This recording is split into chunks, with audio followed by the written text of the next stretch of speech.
child sexual abuse is increasing day by day and states are failing to protect children.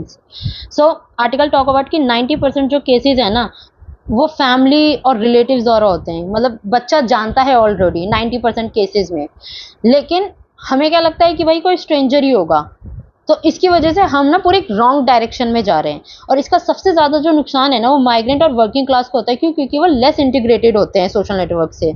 दूसरा कारण जो author बताते हैं कि abandoning industrial site and poor maintenance of common land, जो बहुत बड़ा कारण है इस चीज़ का। अगली बात जो ऑथर बताते हैं कि सेफ सिटी प्रोजेक्ट वो पेपर पे है, उसका कोई मतलब नहीं है। सबसे शॉकिंग बात तो ये है कि पॉस्को में 89% जो पेंडेंसी केस है जिसका कन्विक्शन रेट सिर्फ 3 से 30 के बीच में है।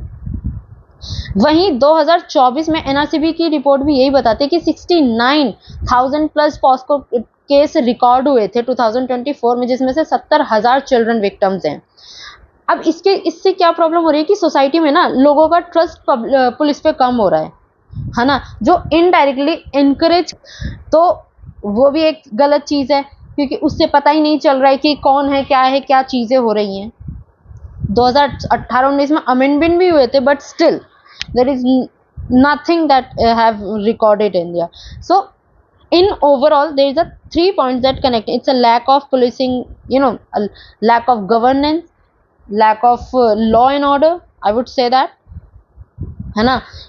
mean police are very mean to the people, that's why family goes silent most of the time.